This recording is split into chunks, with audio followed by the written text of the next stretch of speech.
தினசரி நடக்கும் சண்டை சச்சரவுகளால் மனம் நொந்து போனார் கணேசன் ஐயா. தன் அறைக்குள் சென்று தன் பையை வெளியே எடுத்தார். அதில் சில ஜோடி துணிகளை வைத்தார். சோகமும் வேதனையும் நிறைந்த மனதுடன் தன் மனைவியின் புகைப்படத்தை எடுத்து பார்த்தார். எத்தனை ஆசையுடன் சிரமப்பட்டு பெற்றெடுத்த ஒரே செல்ல மகனை வளர்த்தோம், உனக்கு பின் எனக்கும் இந்த கதிதானா என்று முணுமுணுத்தபடியே கண்ணீர் விட்டார். ஆனால் மறு வினாடியே அவர் சுதாரித்தார். இல்லை, இது பலவீனமான இருக்க வேண்டிய நேரமில்லை. தன் கண்களில் கண்ணீரை துடைத்து மனைவியின் புகைப்படத்தை கவனமாக பைக்குள் வைத்தார். பின் முதியோர் இல்லத்தில் இருக்கும் தன் நண்பர் வெங்கட்ராமனுக்கு கனத்த குரலில் தொலைபேசியில் அழைத்தார். இனி நானும் அங்கேயே இருக்க முடிவு செய்துவிட்டேன் என்று சொன்னார்.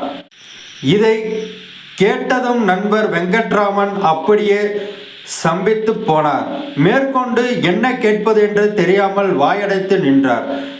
கணேசன் ஐயா, இந்த தினசரி சண்டையாலும் அவமானங்களாலும் நான் ரொம்பவே களைத்து விட்டேன். 1 மணி நேரத்தில் நான் உன்னருகில் வந்து சேருவேன் என்று மட்டும் கூறிவிட்டு இணைப்பினை துண்டித்து விட்டார்.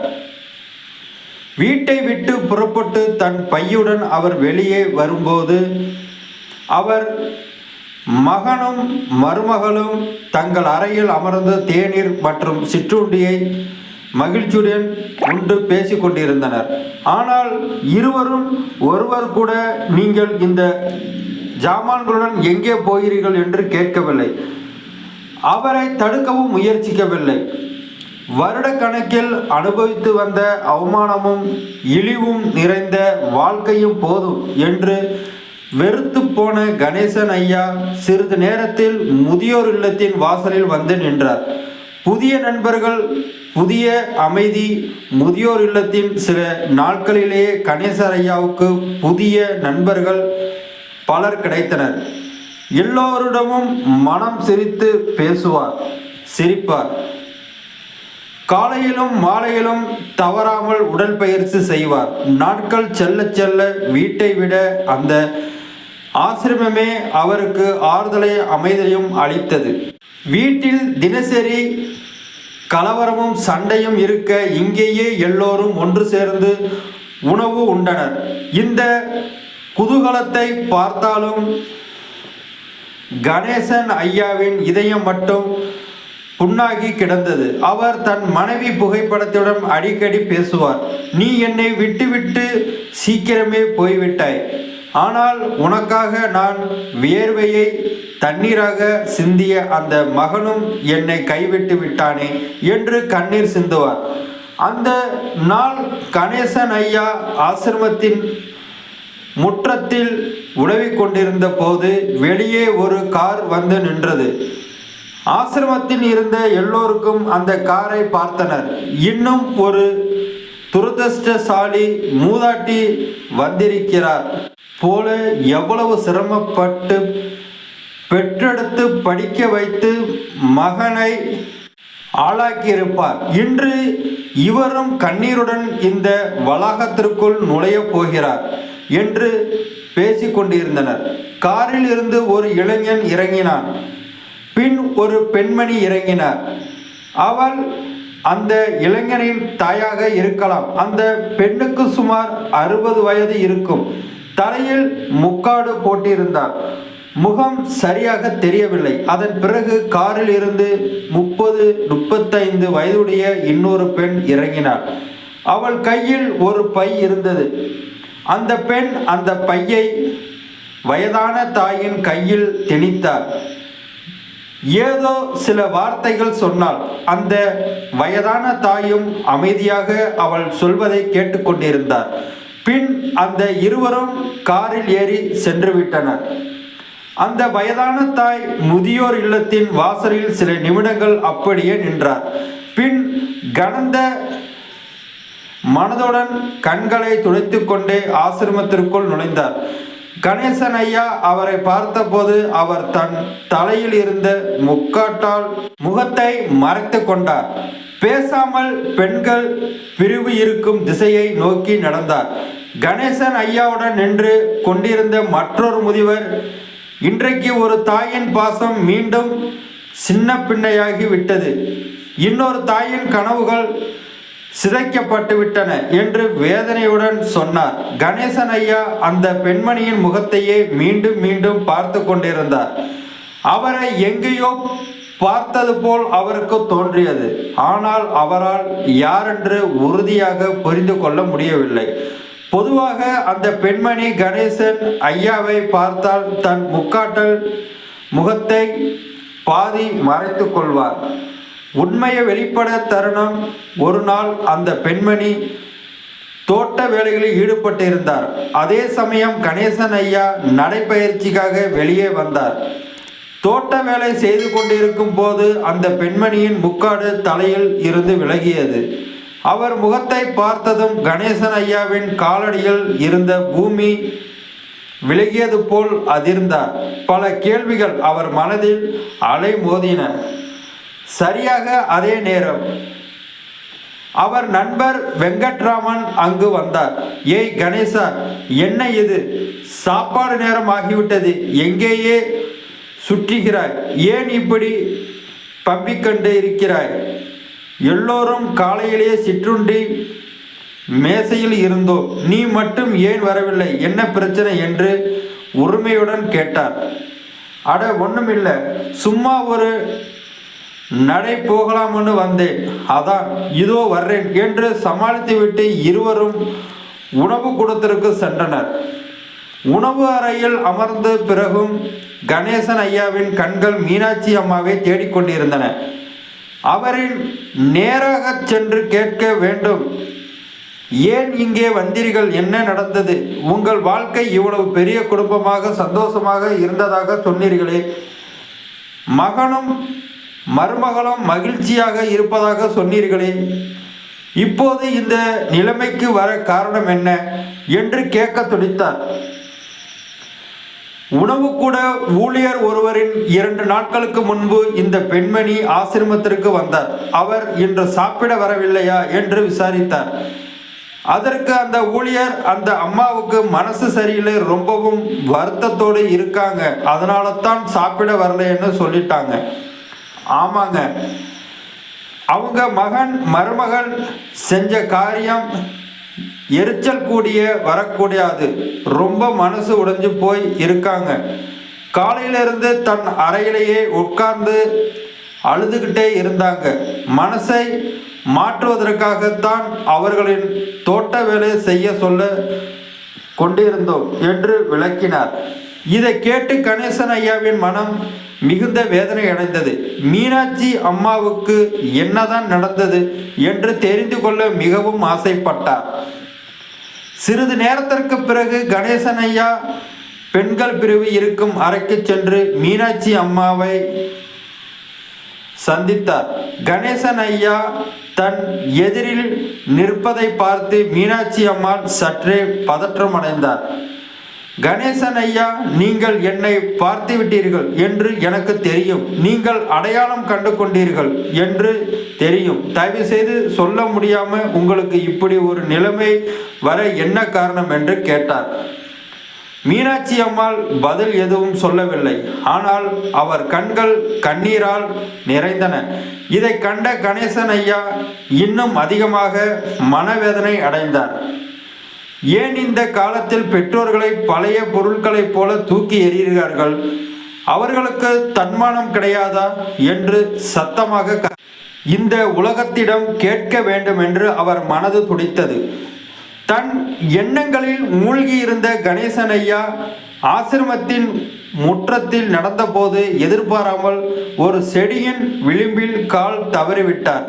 கீழே விழும் போகும் தருவாயில் ஒரு மரத்தை பிடித்து சமாளித்து கொண்டார். அப்பொழுது அருகில் சென்ற ஆசிரம ஊழியர் ஒருவர், அங்கிள், நீங்கள் நலம்தானே? அடி எதுவும் படவில்லையா?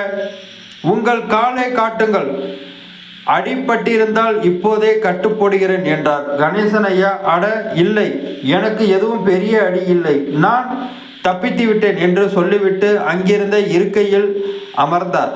அமர்ந்தவர் சில மாதங்களுக்கு முன்பு நடந்த ஒரு சம்பவத்தை நினைத்து பார்க்க ஆரம்பித்தார்.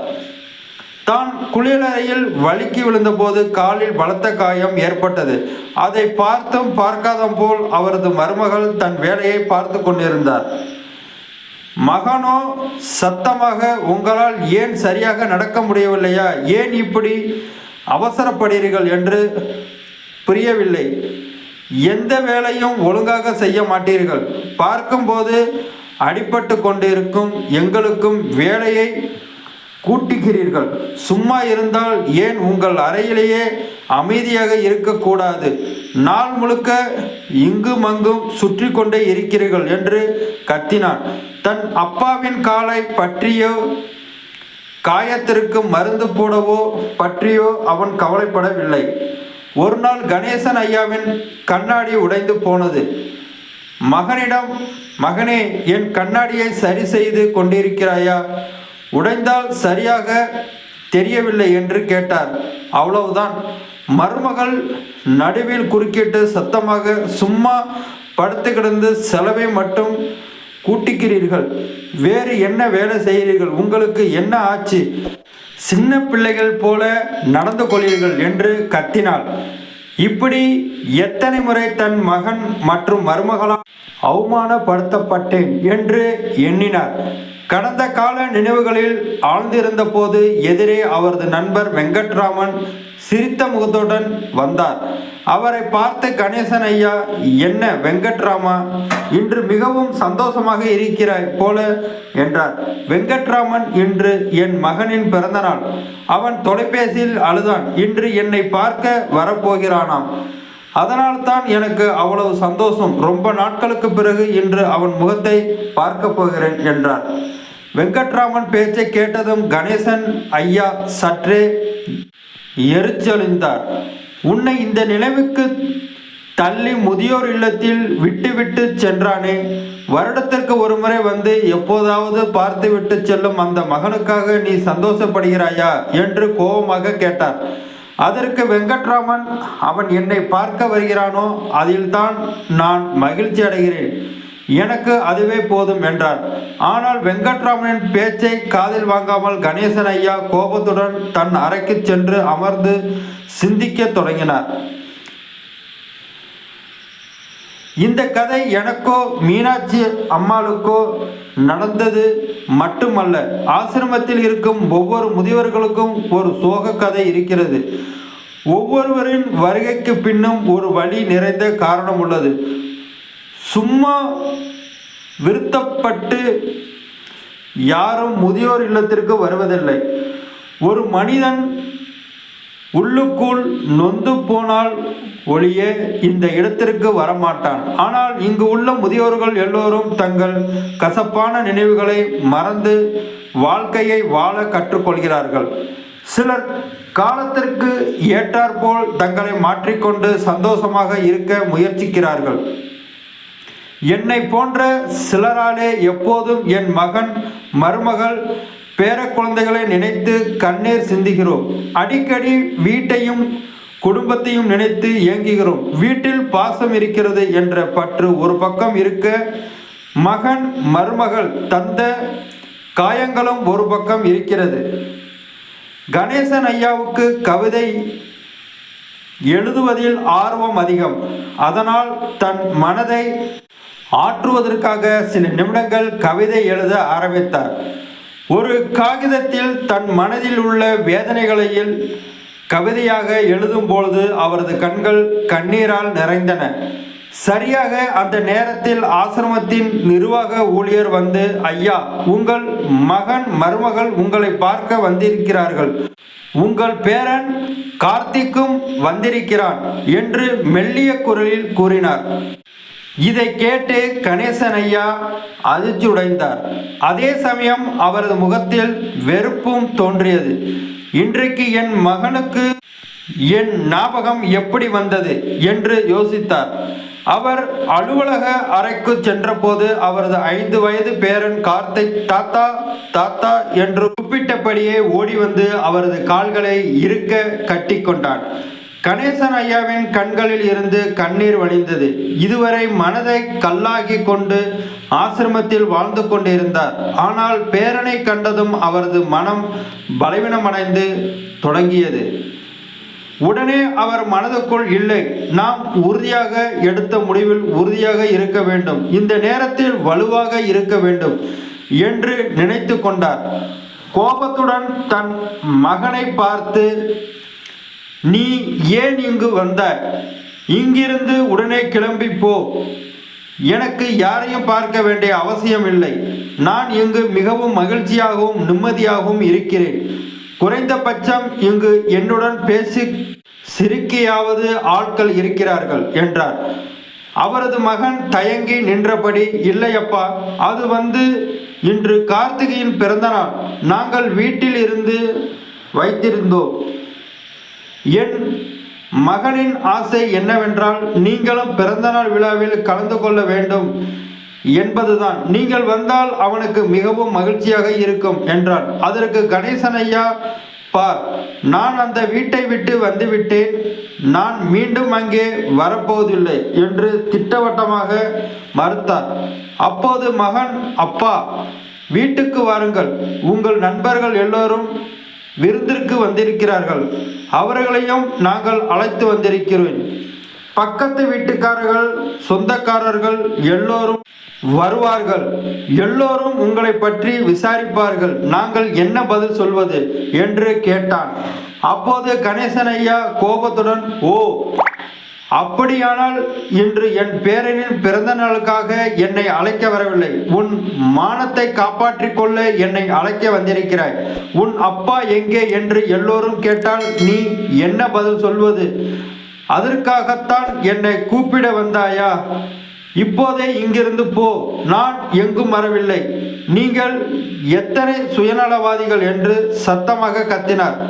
அவர் கோபத்தில் கண்கள் சிவந்து முகம் சிவந்து நின்றார். அழைக்க வந்தீர்கள், இல்லை என்றால் இத்தனை மாதங்களாக நான் இங்கே முதியோர் இல்லத்தில் இருக்கிறேன். நான் உயிரோடு இருக்கிறேனா அல்லது இறந்து விட்டேனா என்று கூட ஒருமுறை வந்து பார்க்கவில்லை. ஒரு தொலைபேசி அழைப்பு கூட செய்து நலம் விசாரிக்க நினைக்கவில்லை.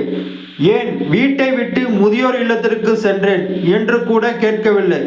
இன்று உங்களுக்கு தேவைப்பட்டால் கைகூப்பி என்னை அழைத்து செல்ல வந்திருக்கிறீர்கள்.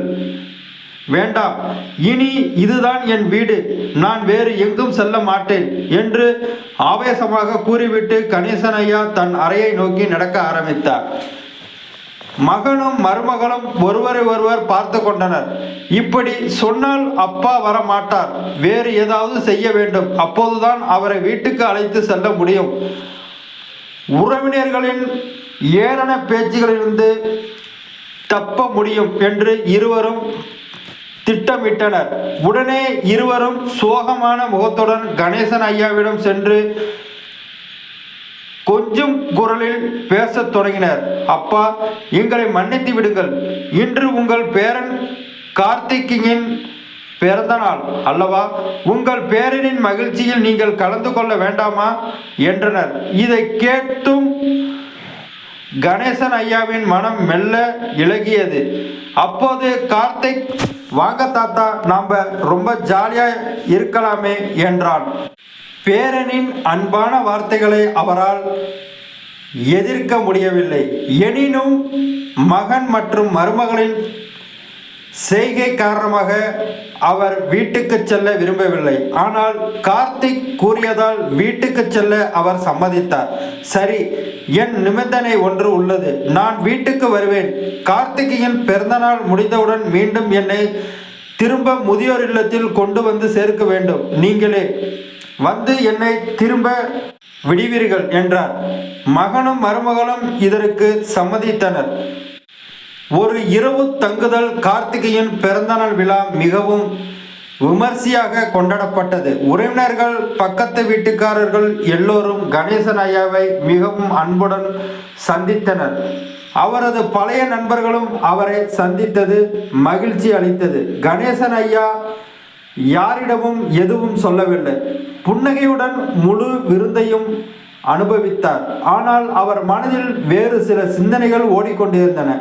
நாளை என் மகன் மருமகளுக்கு ஒரு இன்ப அதிர்ச்சி சர்ப்ரைஸ் கொடுக்க போகிறேன்.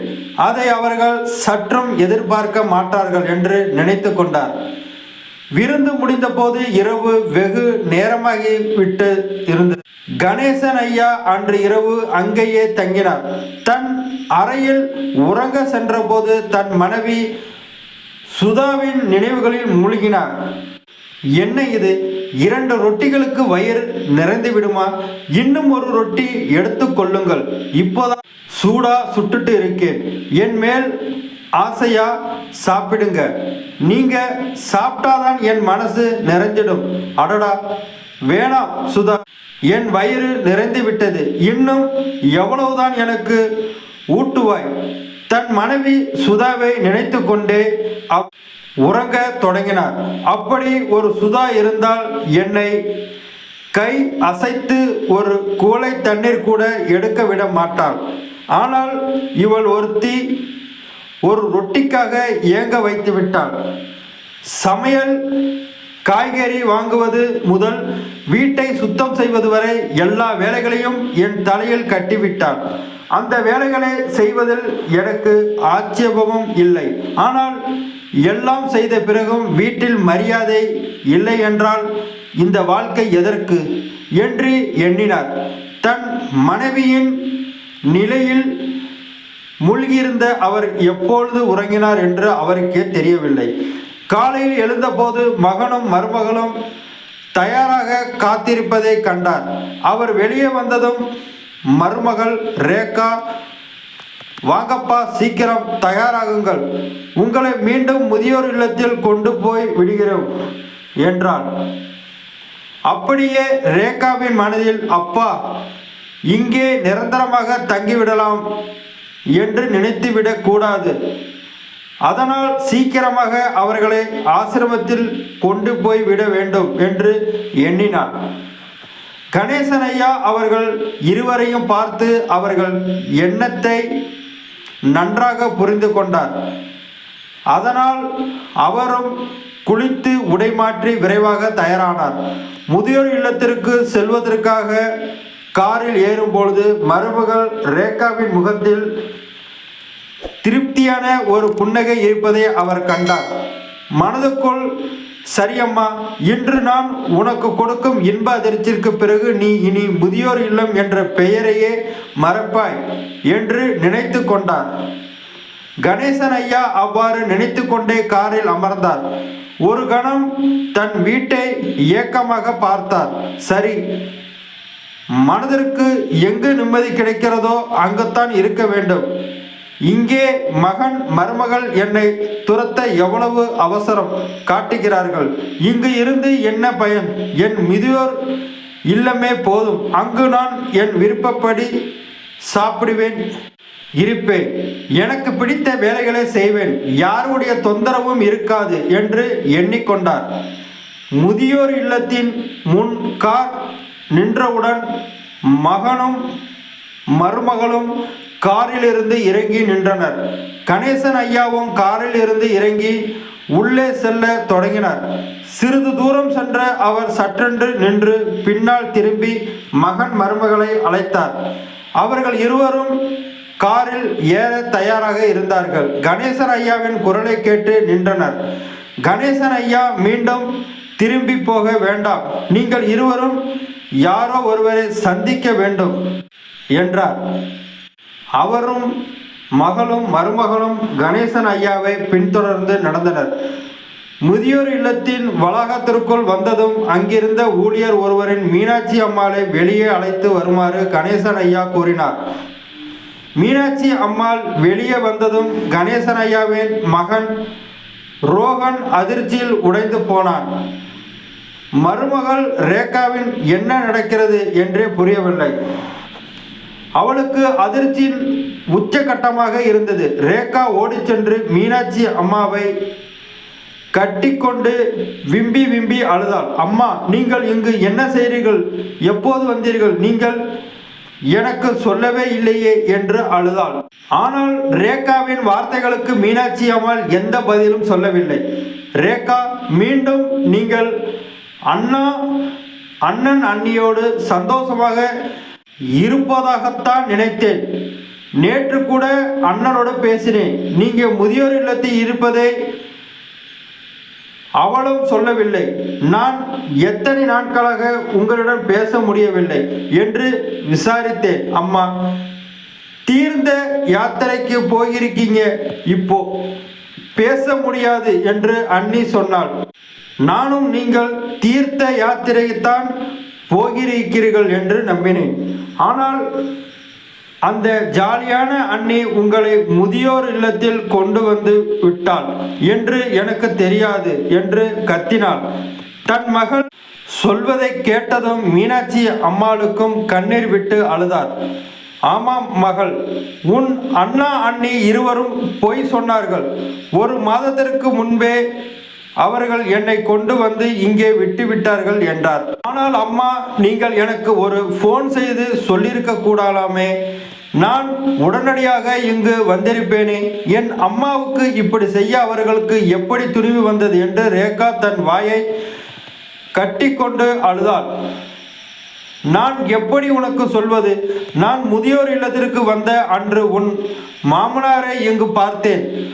அப்படியானால் நீயும் உன் அண்ணியும் வேறு வேறு இல்லை என்றாகிவிட்டது. பிறகு உன் அண்ணன் அண்ணியிடம் செய்கைகளை பற்றி நான் உன்னிடம் என்ன சொல்ல முடியும் என்று கேட்க மீனாட்சி அம்மாள் அவர்களை தன்னிடமிருந்து விலகினார். நீ என் மகள் என்று சொல்லிக்கொள்ள கூட தகுதி இல்லாதவள். ஆனால் என்னை விட்டு தள்ளி இரு. என் மகன் மருமகள் என்னை வீட்டை விட்டு துரத்தினால் என் மகளும் தன் மாமனாரை வீட்டை விட்டு துரத்தியிருக்கிறாள். அப்படியானால் என் 2 குழந்தைகளுமே பயனற்றவர்கள். இப்போது உன்னை என் மகன் என்று சொல்லிக் கொள்வதே நான் வெட்கப்படுகிறேன். ஒருத்தி தன் தாயை வீட்டை விட்டு துரத்தினாள், இன்னொருத்தி தன் மாமனாரை வீட்டை விட்டு துரத்தினாள் என்றார். தன் தாயின் வார்த்தைகளை கேட்டு ரேகாவின் தலை வெட்கத்தால் குனிந்தது. அம்மா, என்னை மன்னித்து விடுங்கள். நான் மிகவும் வெட்கப்படுகிறேன். நான் மிக பெரிய தவறு செய்துவிட்டேன். நான் என் மாமனார் மாமியாருக்கு செய்வதுதான் என் தாய் தந்தைகளுக்கும் நடக்கும் என்று நான் ஒருபோதும் நினைக்கவில்லை என்று அழுதாள். உன் தவறை மன்னிக்கும் தகுதி எனக்கு இல்லை. நீ உண்மையாகவே மன்னிப்பு கேட்க விரும்பினால் என்னிடம் கேட்காதே, உன் மாமனாரிடம் கேள் என்று மீனாட்சி அம்மாள் சொன்னார். தன் தவறை நினைத்து வெட்கப்பட்ட ரேகா தன் மாமனார் கணேசன் ஐயாவை நோக்கி திரும்பி அவர் கால்களில் விழுந்தாள். என்னை மன்னித்து விடுங்கள் அப்பா என்று அழுதாள். அப்போது ரோஷனும் மன்னிப்பு கேட்டபடி, இப்போது நீங்கள் இருவரும் வீட்டுக்கு வாருங்கள். எங்களுக்கு உங்களை சேவை செய்ய ஒரு வாய்ப்பு கொடுங்கள் என்றார். ஆனால் கணேசன் ஐயாவும் மீனாட்சி அம்மாளும் வீட்டுக்கு வர மறுத்துவிட்டனர். நாங்கள் இனி மகன் மருமகள் அல்லது மகளுடன் இருக்க விரும்பவில்லை. முதியோர் இல்லத்தில் இருப்பதுதான் எங்களுக்கு சந்தோஷம் என்றனர்.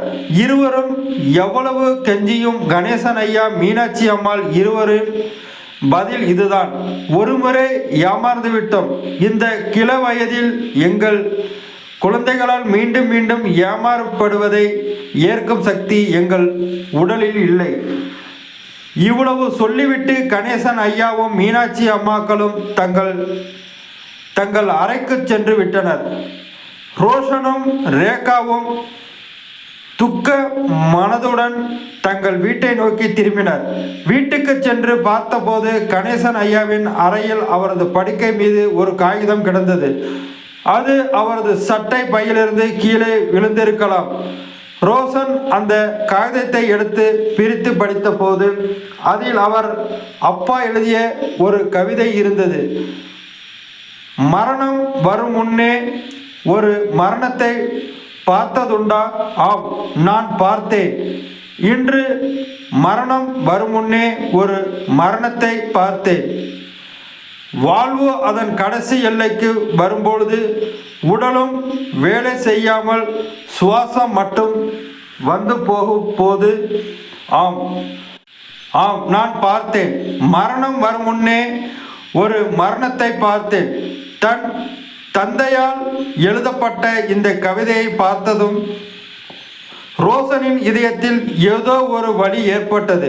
அதே சமயம் ரேகாவோ தன் தாயின் நிலையை பார்த்த அதிர்ச்சியிலிருந்து இன்னும் மீளவில்லை. ஆனால் இன்று அவர்கள் இருவருக்கும் வருந்துவதை தவிர வேறு வழி இல்லை. யாரோ சரியாக சொன்னது போல் குழந்தையின் இருப்பு பெற்றோரால், ஆனால் பெற்றோர் முதியோர் இல்லத்தில் இருப்பதோ குழந்தைகளால்.